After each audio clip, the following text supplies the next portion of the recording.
Bismillahirrahmanirrahim. Assalamualaikum warahmatullahi wabarakatuh. Halo semua, jumpa lagi pada video pembelajaran Basic Rock Mechanics. Ini merupakan video pamungkas atau video terakhir dari rangkaian video pembelajaran yang sudah ada. Teman-teman pastikan membahas atau menyimak secara berurutan.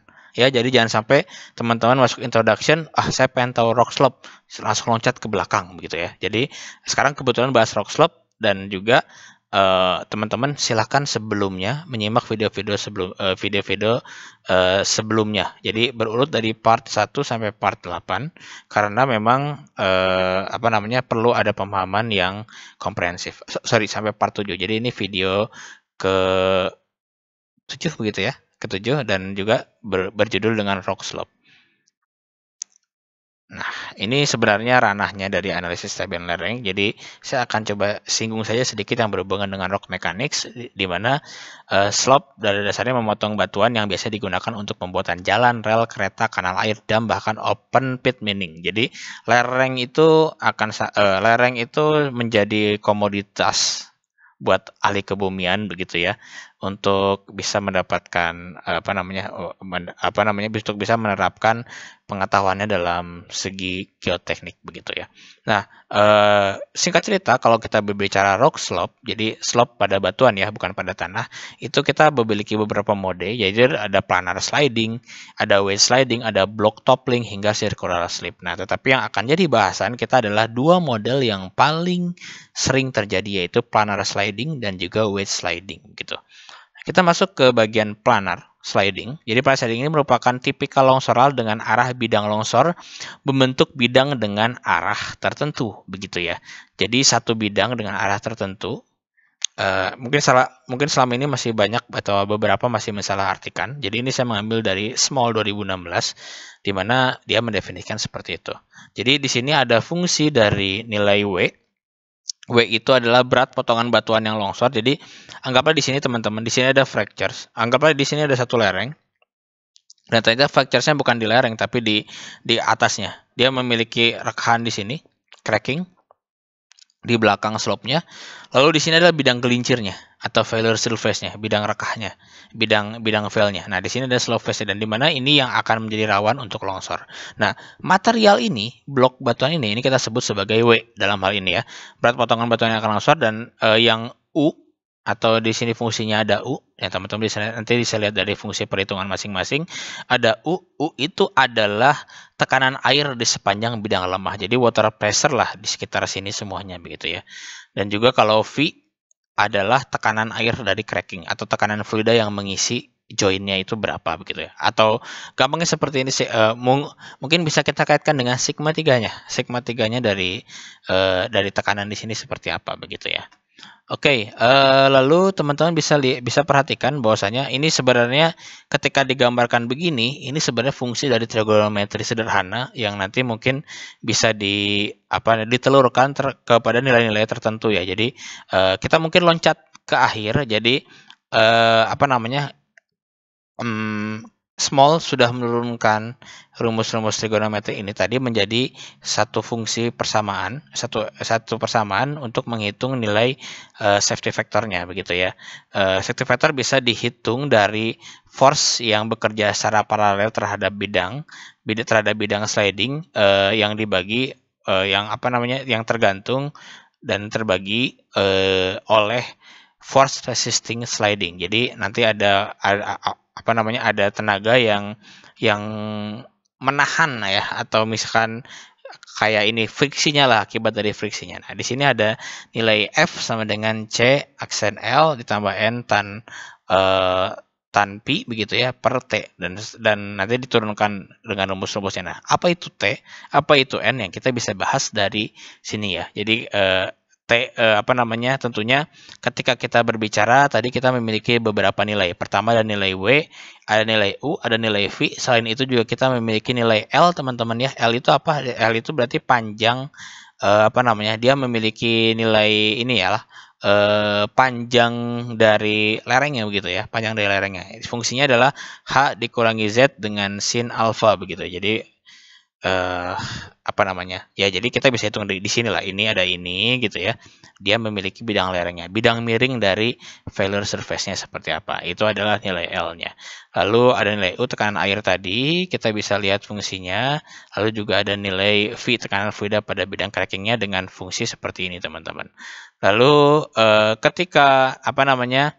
Ketika vertical join-nya atau kekarnya itu di belakang dari slope face-nya, maka dia akan memiliki fungsi yang ini. Teman-teman bisa lihat H itu adalah ketinggian ya dari bidang atasnya sampai ke bidang bawahnya ya. Ketinggian lereng lah bisa katakan seperti itu.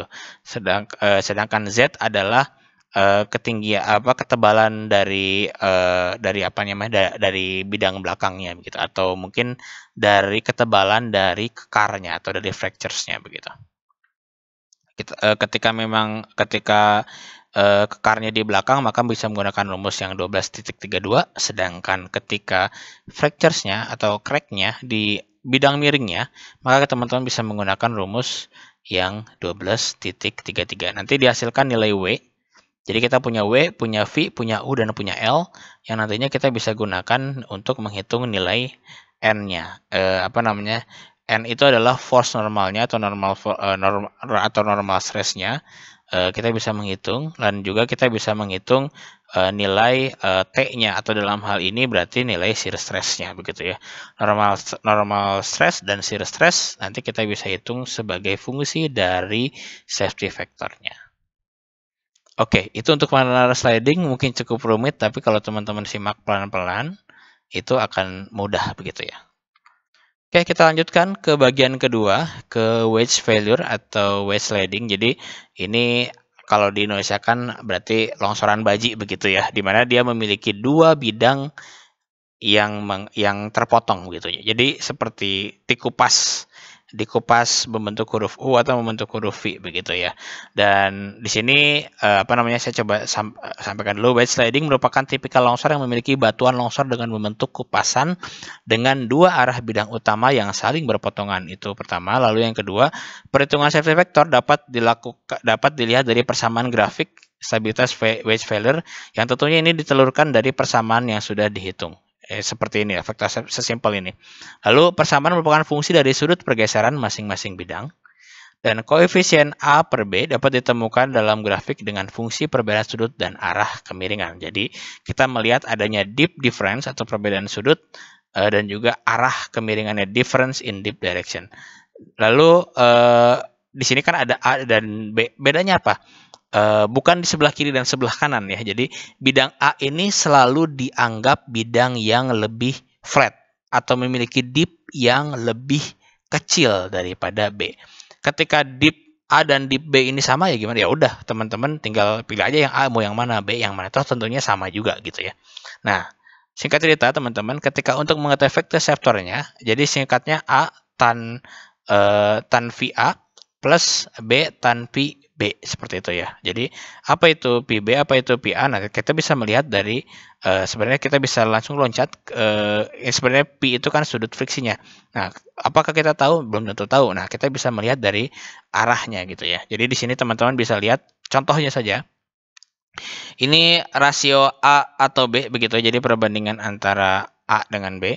Nah, di sini ada fungsi dari deep difference 0. Jadi anggaplah A dengan B ini dia memiliki kemiringan yang sama begitu. Nah, nanti kita bisa lihat difference in deep direction. Jadi arahnya itu sejauh mana perbedaannya. Misalkan satu azimutnya 150, satu azimutnya 50, berarti dia memiliki deep difference sebesar 100 misalkan ya, sebesar 100. Nah, di bagian sinilah nanti kita bisa lihatnya. Lalu rasionya berapa? Rasio antara rasio A atau B-nya seperti apa, atau deep plane-nya berapa? Misalkan ternyata deep-nya sama-sama 30 begitu dan dia 100. Berarti kan kita bisa lihat di sini 30 dan di sini 100. Kita bisa tandai itu tengah-tengahnya. Misalkan 30 dan deep difference-nya 100 misalkan ya. Nah, di sini dia.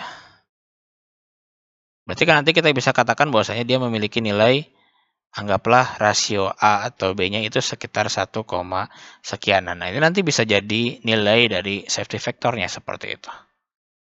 Begitu. Oke, nah di sini juga ada teman-teman, bisa kita lihat di sini ada untuk deep difference 10, untuk A-nya di sini, ada B-nya segini. Nah, ini rasio A dengan B-nya ya. Jadi mungkin akan berbeda. Oh, yang B lebih bahaya nih daripada yang A, dan atau sebaliknya. Nanti kita bisa lihat perbandingannya di bagian sini yang nantinya akan menemukan nilai safety factor-nya masing-masing. Oke, baik. Sekian materi dari Basic Rock Mechanics. Semoga membantu rekan-rekan semua. Materi yang sekiranya belum lengkap ataupun ada saran untuk ada kesalahan ucap, mohon maaf. Teman-teman bisa sampaikan di kolom komentar tergantung sesuai dengan video pembelajarannya. Misalkan, Pak, harusnya begini, Pak, harusnya begini. Jadi silakan disampaikan karena memang setiap manusia pasti akan ada kesalahan begitu ya. Dan saya paling senang ketika dikoreksi, dan itu akan membangun atau membuat diri saya untuk bisa berubah menjadi lebih baik lagi, ataupun semuanya pemahamannya jadi lebih maksimal. Baik, terima kasih atas perhatiannya. Kita jumpa lagi di video lain. Assalamualaikum warahmatullahi wabarakatuh.